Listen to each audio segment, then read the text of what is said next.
tänavapilt Tartu 1987. Nende sissejuhatavate sekundite jooksul astub teie pilgu eest läbi mitusada tartlast. Kui võtta aluseks statistika, siis tuleb välja, et iga 100 jalakäija hulgas peaks olema umbes tosin autoomanikku, sest Eesti autostumine on juba 84. aastast nii kõrgel tasemel, et 1000 inimese kohta tuleb rohkem kui 100 eraautot. Tähendab, keskelt läbi igal 3. perekonnal on siin oma isiklik 4-rattaline sõiduvahend.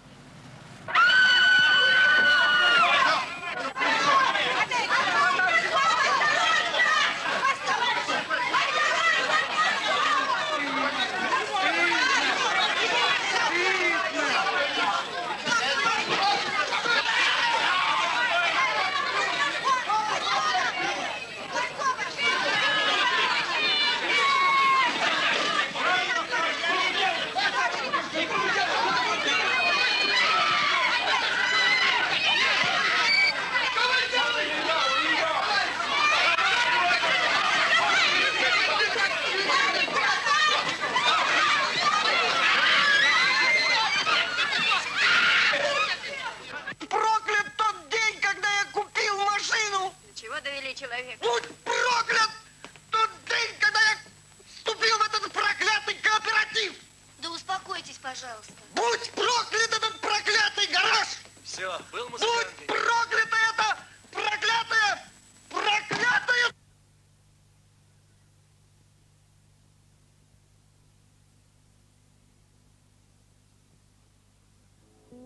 Katkendiga Eldar Riazanovi filmist me tuletasime lugupeetud vaatajale meelde, et meie filmigrupp ei ole kahjuks esimene, kes garaaži probleemi käsitleb.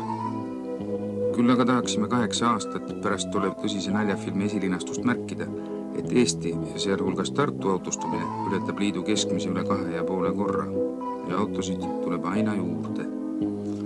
Nende 8 aastaga on muidugi üht-teist juhtunud ka garaažimajanduses.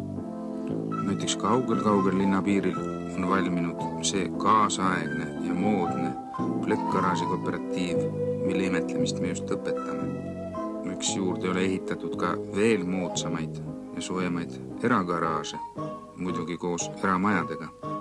Ja kõige kiuste on siiski valmis saanud ka mõned neetud kooperatiivid. Ja just siin uste taga asubki see autoomaniku unistuste maa. Tegelikult ei midagi rohkemat, kui lukustada uks ja katus pea kohal. Kui ainult kätte saaks. Kust ja kuidas kätte saaks? Kas mitte siit? No mis garaaži Terem saarud? Hinnast või? Ja hinnast, jah. No hind vast kuskil 6000, jah. Stahtjad on küll paljud on küsinud kogu aeg. Kallis on küll, aga kui võtta jälle siin akna all seisab, siis ta ära aetakse, no siis ta läheb veel kallimaks, ära rüüstatakse. Palju te siis pakuksite selle garaažist? Selle garaažist ei oska pakkuda, palju ta läheb. Isegi nii, et läheb palju läheb? Võtaks küll. 10 000 küsitakse? No 10 000, seda ma usun, et ei küsita. Aha, aga 6 000? No 6, nõus. 6000 rubla on summa, mis hakkab juba ohtlikult lähenema auto enda hinnale, aga nagu öeldud, palju läheb. Otsustades seda nõudlust veidi lähemalt uurida, panime kohaliku ajalehte katselise garaažimüügi kuulutuse, mille peale saabunud ostusoove näete te siin. Paneb imestama, eks ole. Aga veel rohkem, kui kirjapaki paksus, pani meid imestama see hull julgus, millega ostjad on valmis pea ees tundmatus kohas vette hüppama. Mitte kui midagi polnud neil oma tulemasest, tegelikult küll olematust garaažist ju teada. Isegi seda mitte, kus ta asub. Seest oli meil teada, kus asuvad nende garaažitahtjate autod. Siin. Just siin nad konutavad kevadel ja suvel, sügisel ja talvel. Jalus nii lastel kui pensionäridel, vaivakloppiel ja koerapissitajal, kojamehel, prügivedajal, värske õhu ja murulapi pärast nerveerijatest rääkimata, sest 4-rattalised laiutavad uusrajoonidest tõepoolest igal sammul. Selles mõttes peaks naisterahvas, keda te nüüd läbi tossupilvede korraks aknal näete, sümboliseerima autode vastu seisvat kodanike ühisrinnet.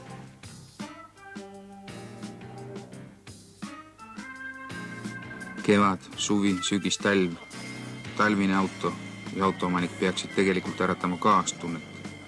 Küllap nad jäävad kaastunnet äratama tulevikuski, sest niisugust aega ei tule nagu nii, kus meie autod kas või ökoloogide meele heaks kõik Viimseni majade vahelt garaažidesse kolitakse.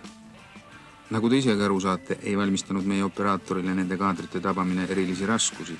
Me panime kaamera üles esimesse ette juhtunud Annelinna hoovi ja vajutasime käima, kuigi kaamera ligi 30-kraadise külma käest 2 korda üles ütles. No, tänu 3. tuublile võime vähemalt näidata, et ta liigub siiski. Mida aga ei saa paraku kuidagi öelda kohaliku garaaži ehituse kohta.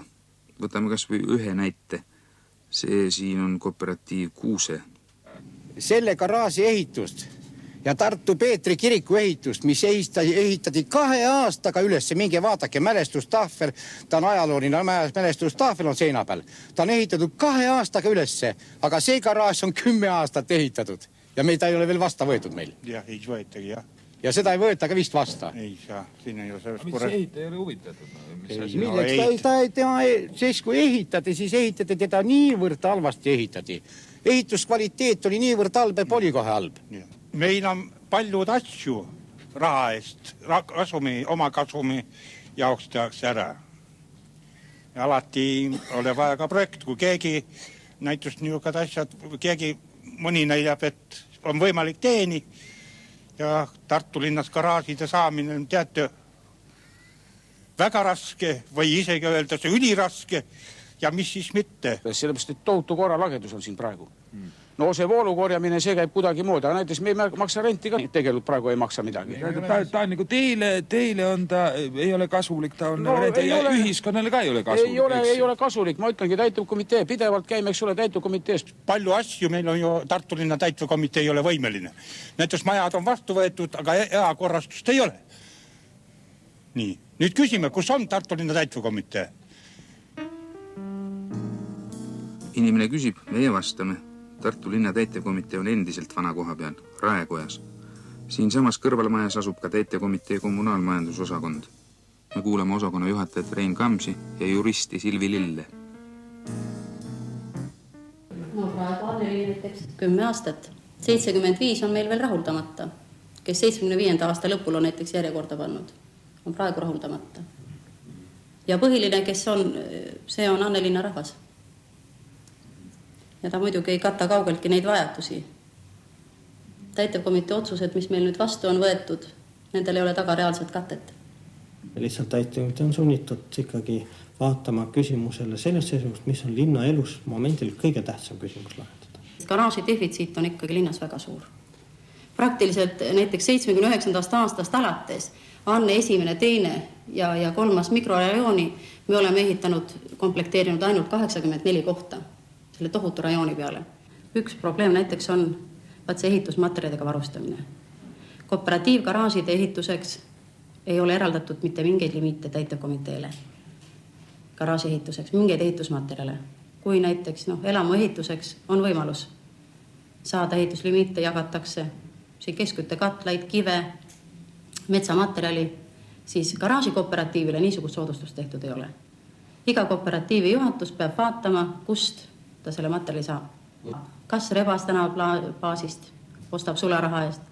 Ta on juriidiline isik, ta võib muidugi sõlmida lepinguid. Inimesi on igasuguseid, eks ole. Mõni leiab, et ta on seisnud aasta järjekorras ja teda ei ole välja kutsutud, tal ei ole veel garaaži antud, ta on väga pahane. Teine on seisnud siin 7-8 aastat järjekorras või 10 ja tuleb väga rahul, küsib, et kas on lootust. 4 viimase aastaga on Annelinna komplekteeritud kõigest 84 garaaži kohta. Sellise tempo juures pole üldse imestada, kui järjekord on kasvanud 10 aasta peale. Mis saab edasi? Ja lootma peab selge see. Ja iseäranis lootusrikkalt loodavad küllap need autoomanikud, kes on kõrva taha pannud linnaehitusnormidest snippi, mille järgi 70% eraautodest peab olema garažeeritud. Mõneti raskendab olukorda see, et juba 14 aastat on Eestis ministrite nõukogu määrusega lubatud vabariikliku alluvusega linnades ja rajoonikeskustes ehitada reeglina vaid maa-aluseid ja mitmekorruselisi garaažikooperatiive. See on kalli maa parema ärakasutamise huvides ja õige ka. Ainult, et pärast seda on Tartu garaažiehitus veel viletsamaks jäänud. Milles on asi, kus on väljapääs? Meie põhitöö on need, mis on seotud meie otserubladega, kus on meie riiklikud plaanid ja ülesanded peale pandud. Ja kui väga ainult ühekülgselt rääkida nendest rubladest, siis nagu garaažide jagamine ei ole meie põhitöö. Ja ka antud juhul garaažide küsimus, kuivõrd on meie osakonna peal, siis selles mõttes ma ei loe teda sugugi kõrvaltööks. Ma ainult mainin seda, et kui võib-olla on tekkinud niisugune moment juba, et kas peab meil osakonnast midagi täielikult kuidagi reorganiseerima või ta meie pealt üldse ära anda kusagile teise osakonda.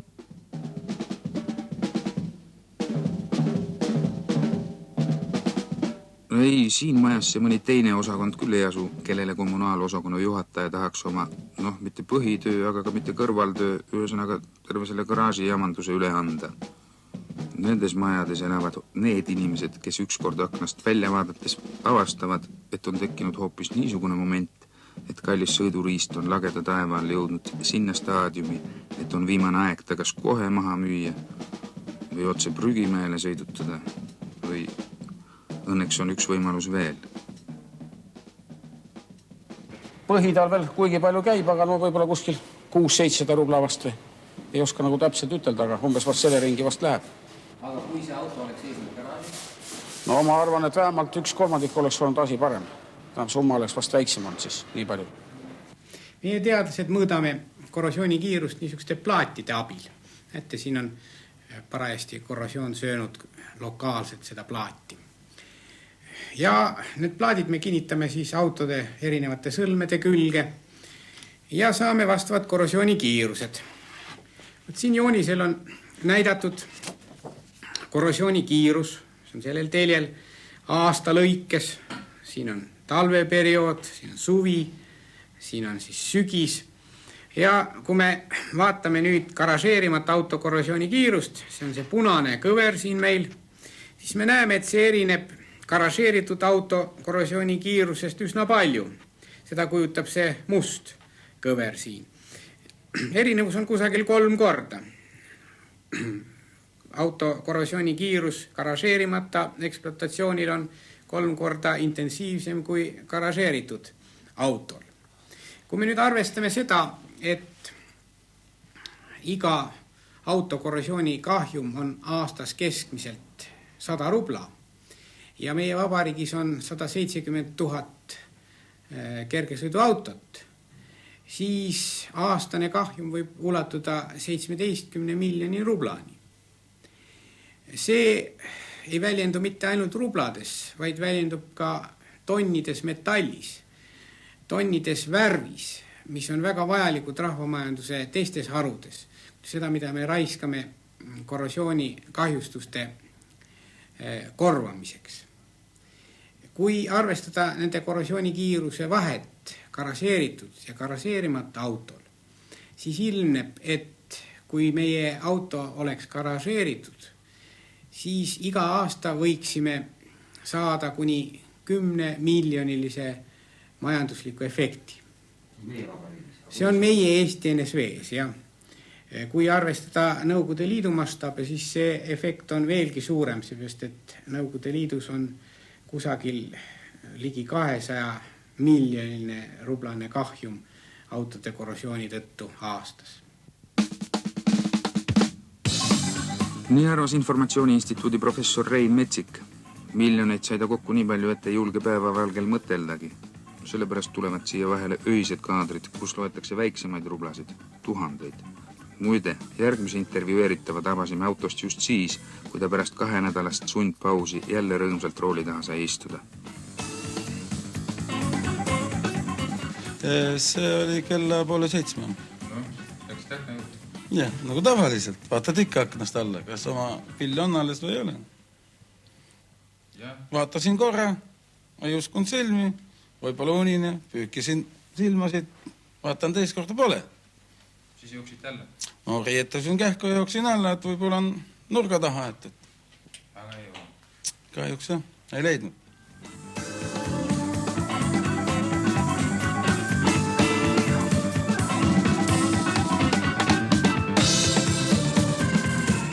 Ei mingit kavaldamist ja väikese Tartu üles upitamist. Me tunnistame üles, see eriüksus tegutseb Tallinnas. Aga ega pole kaugel aeg, kus ta hakkab raadiotelefonide antenne välja tõmbama ka Tartus. Sest näiteks 1995. aastal moodustas autode ärandamine siin 7,5% kuritegudest. kusjuures vaid tühine osa ära aetud ja rüüstatud autodest langesid ohvriks garaažides ja tasulistes parklates.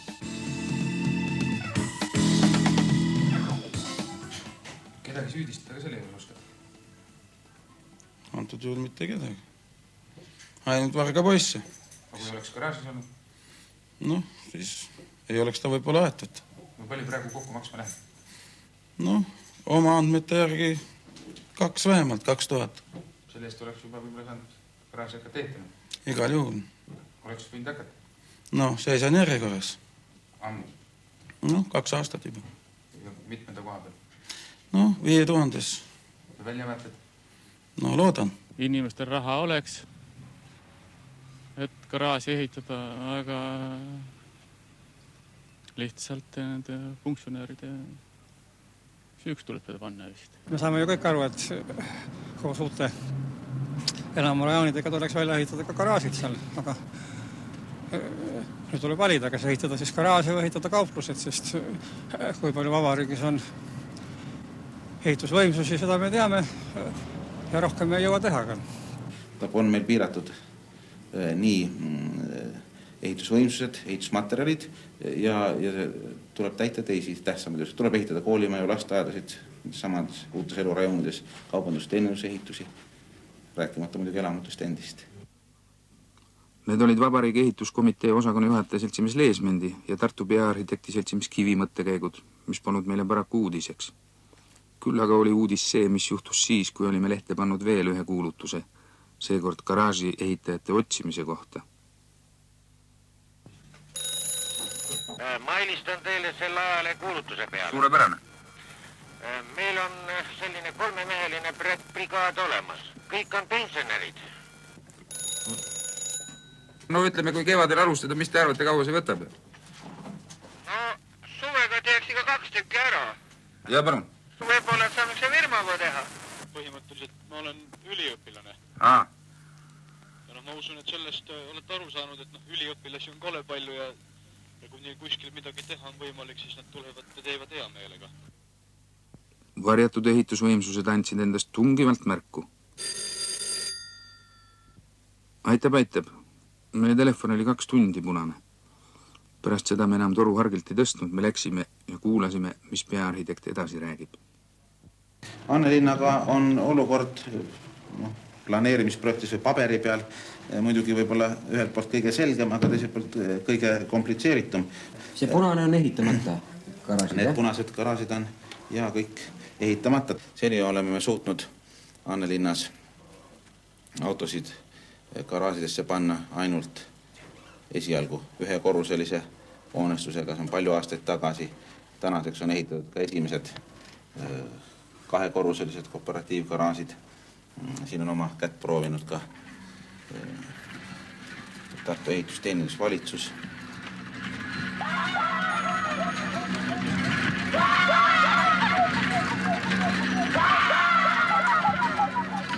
Käe proovimine, see kõlab tõtte öelda liigagi peenetundeliselt. Selles võib igaüks ise veenduda.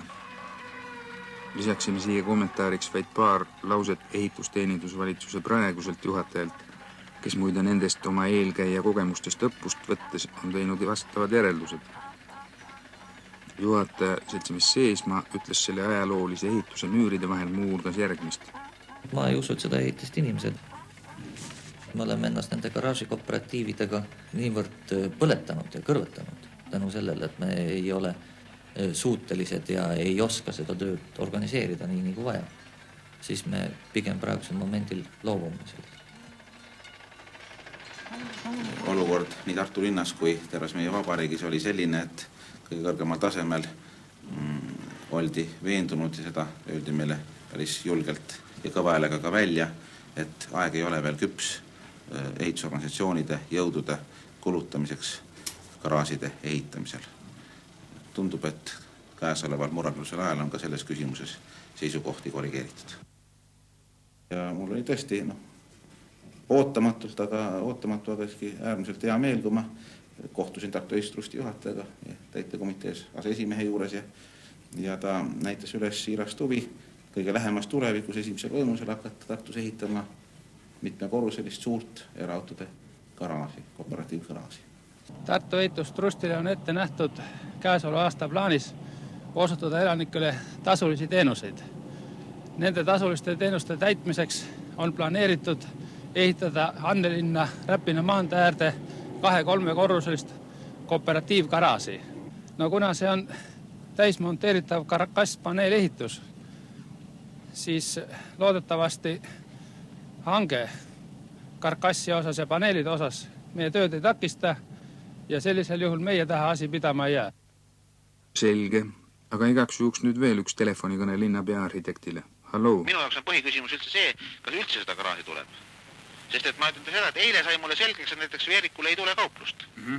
Mida me kõik oleme lubanud kõige selle uutmise ajal. Ja ma nägin, eks ole, kui jõuetu on nõukogude võim, eks ole, ütleme ühe ehitusorganisatsiooni juhi suhtes. Mitte midagi ei ole teha.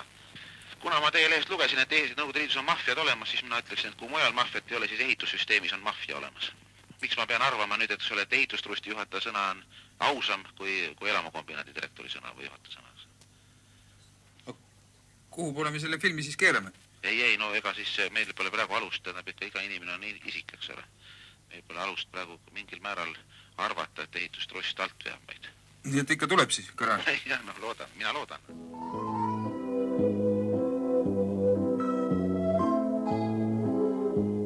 Jaa, see veidi pessimistlik lootmisega lõppenud pööre peaks nüüd võimendama järgmist efekti, mille järele me oleme taas kord sõitnud Tallinnasse.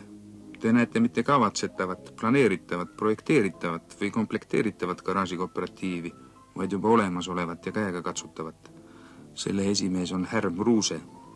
Kui nii võtta ehituslikud mured olid väiksemad, kui selle nimekirja komplekteerimine ja üldse selle inimeste komplekteerimine oli siiski raskem minu suhtes kui ehitamine.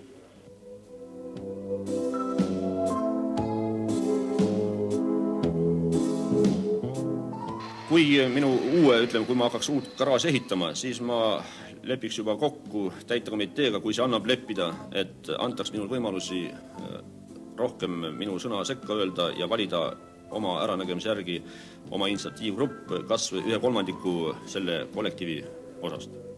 Ma ütlesin, et meie oleme ehitamiseks valmis, kui meid ei segaks rajooni kommunaalosakond. Mul on kante vahel ka see kiri, täitekomite otsus, kus mind on täitekomite otsusega kõrvaldatakse esimene kohalt, kuna mina ei allu täitekomite seltsimeestele. Sellele järgnes prokuratuuri minek, rahvakontrolli ja minu põhitöökoht, kus ma töötasin selle all Normas. Ja Norma pidi mind veenma, et täitekomitee on siiski ametiasutus ja mitte nendega nii põikpäiselt vastu seista.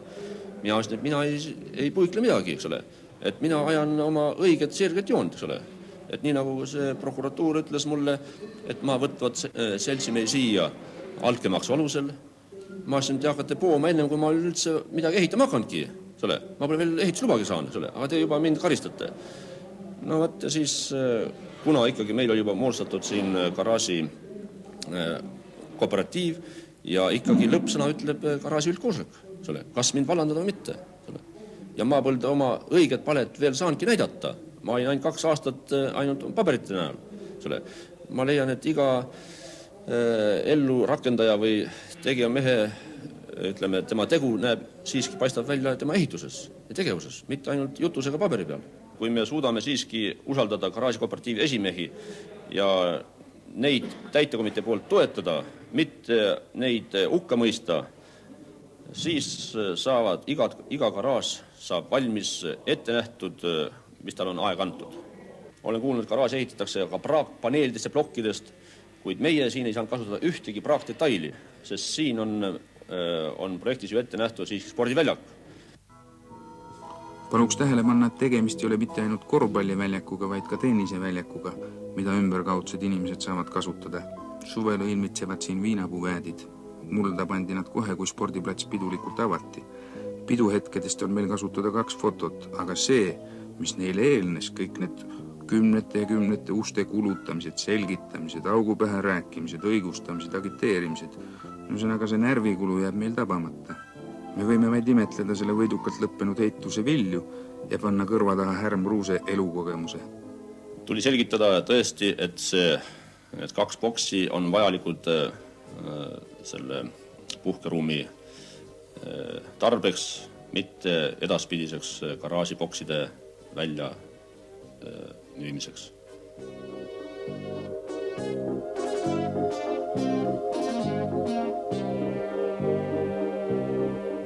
Mees paneb garaaži lukku ja kogu lugu. Läheb muide koju plaani pidama, kuidas järgmiseks keldrikooperatiivi ehitada. Ja meile jääb siiamaani mõistatuseks, kuidas see ikka nii juhtus, et selle asemel, et sõita garaaži ehitamise positiivsete kogemuste jäädvustamiseks näiteks Moskvasse, see on siin torngaraaž, või koguni komandeeringule kuhugi välismaale. Need on praegusel juhul muidugi ajakirjadest võetud pildid. Selle asemel me pidime läbi jääma kõigest 186 kilomeetrise sõiduga Tartu-Tallinn.